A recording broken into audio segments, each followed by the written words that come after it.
So lads, not good news right here. Not good news. So whatever the hell they had her doing in Indiana, I mean this when I say this, get as far away from Indiana as possible, get as far away from that medical team as possible.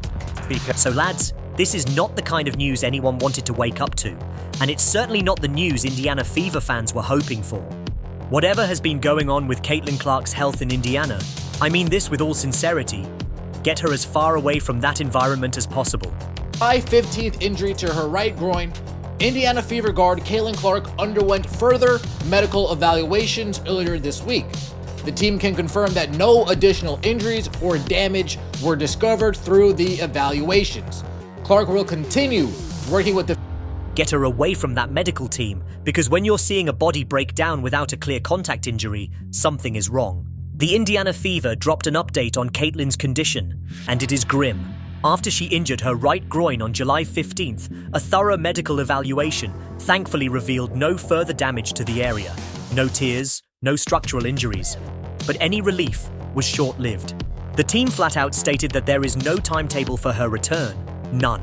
Following that July 15th setback, the Fever confirmed she would remain under the care of the medical staff, focusing on recovery and long-term health. No one, coaches, trainers, doctors, can say when the WNBA's brightest young star will be back on the court. Rehabilitation with the priority on her long-term health and well-being. There is no timetable available for Clark's return, and no additional details will be provided at this time. Any further updates will be shared. It's a chilling announcement that's left teammates and fans equally anxious. For a player of Clark's caliber, the words "no timetable" feel almost unthinkable. In the worst-case scenario, we might not see Caitlin again this year. Best case? She returns after missing a few games, but whether she'll be 100% is another question entirely.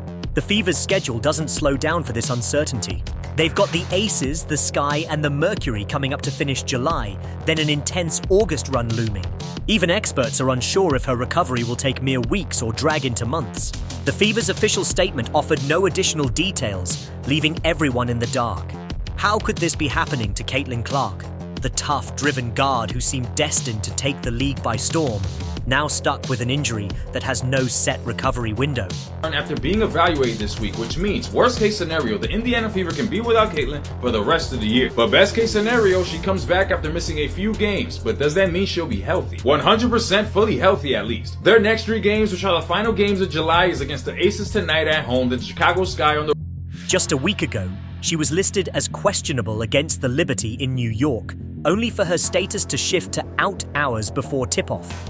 Then came the All-Star break. The 3-point contest on Friday night. She pulled out.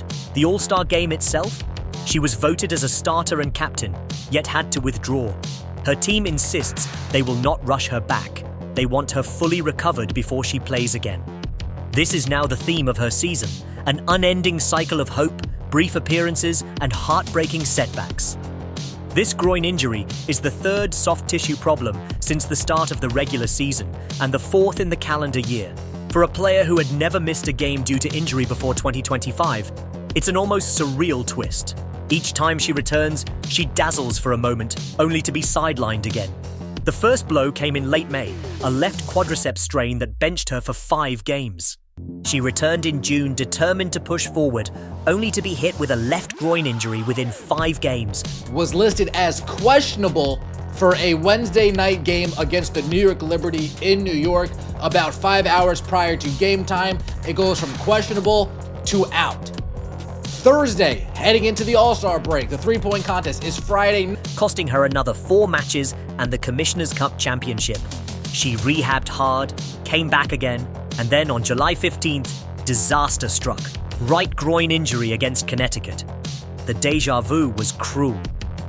4 different leg injuries in less than 3 months for a 23-year-old in peak physical condition is almost unheard of. And it's not just her. The WNBA depends heavily on her star power. She's the face of the Fever, a marketing magnet, leading the league in jersey sales, ticket boosts, and TV ratings. Every missed game is a blow to that momentum. And yes, Indiana needs her badly for wins, but she also needs to rest. Every time she's come back too soon, you can see the difference. Shots come up short, drives lack explosiveness, and her movement looks labored.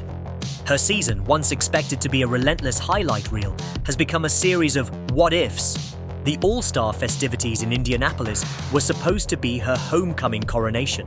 Instead, they went on without her. Her own, saying she won't be participating in the three-point contest and won't be participating in the All-Star game. Caitlin Clark's team has made it known we are going to be holding her out until she is fully recovered. And the Fever's record tells the story. 8-5 with her, 4-7 without. That's the difference between playoff contention and collapse. This isn't just about numbers though. It's about what she's going through physically and mentally. Playing through pain has taken its toll. Every jumper looks a little heavier, every cut a little more hesitant. Her road three-point shooting is an abysmal 2 for 35, numbers that scream she's not herself. It's possible her mechanics have shifted to compensate for injuries, maybe even due to overdeveloping her upper body while her legs weaken. She might need to rework her running form entirely, maybe with a specialist like Tim Grover. Watching her now, you see the strain in every movement. Every time she falls or comes up limping, arenas hold their breath. And she's not just fighting her body. She's fighting opponents who have made her a target. Opposing teams have admitted to physically testing her because she doesn't like physicality. She's been hit, grabbed, and fouled relentlessly. 6 flagrant fouls against her this season, more than anyone else. Stay out as long as you have to. Just stay out. I mean, I'm starting to wonder if the season is not a wash at this point anyway. She needs to get well. The reality of Caitlin Clark's current battle is that it has become more than a physical struggle. It's now a mental war of attrition. For the Indiana Fever, it's the cruelest twist imaginable. They built this season's identity around her, centered their offense on her generational skill set, marketed their games with her face on every billboard, only to see the plan crumble under the weight of repeated injuries. And for Caitlin, this is not just about losing games. It's about having to watch from the sidelines as her team pushes forward without her. Anyone who has competed at the highest level will tell you, there is no pain quite like being forced to sit in street clothes while your teammates battle. She claps when they score, leans in during huddles to offer advice, but you can see it in her eyes, the longing to be on the floor. The fire to compete burns just as bright, but her body keeps shutting the door. This is a player who entered 2025 with an Ironman streak, 181 straight games without missing a single contest due to injury. In a span of 11 weeks, that iron body has suddenly turned fragile, breaking down 4 separate times in the exact part of the body she needs most for her style of play. Soft tissue injuries are notoriously tricky. This is good news, at least. Honestly, as someone who has dealt with this injury during the season, the way she was walking and moving all All-Star week gave me hope for her. It wasn't a lot worse and a season-ending thing. They have to be smart. You can't just tough them out. You can't tape them up and hope for the best. If you rush back, they come roaring back worse than before. And the worst part? Every re-injury sets the clock back further. Caitlin's July 15th groin injury wasn't a freak accident. It was the culmination of months of accumulated wear, altered mechanics, and relentless physical punishment from defenses that see her as the biggest threat in the league. Opponents have admitted it. If you can knock Caitlin Clark off her rhythm, you knock the Fever off their game. So they bump her, grab her jersey, step into her landing space, and take fouls they know won't always get called. The problem is that the human body has limits, and Caitlin's have been tested to the brink. Coach Stephanie White has been sounding the alarm all season about the lack of protection from referees. The league's top draw is getting hacked night after night, and not only does it not get called, but it's starting to feel like part of the game plan against her. Even ESPN commentators have pointed out the absurd level of contact she's forced to endure on every possession. And now here we are. No timetable, no certainty, no light at the end of the tunnel. And yeah, of course, I want to see her play. Of course, I think they need her to win majority of these games. But at the same time, she needs to rest, right? She needs to rest. We done seen her try to come back.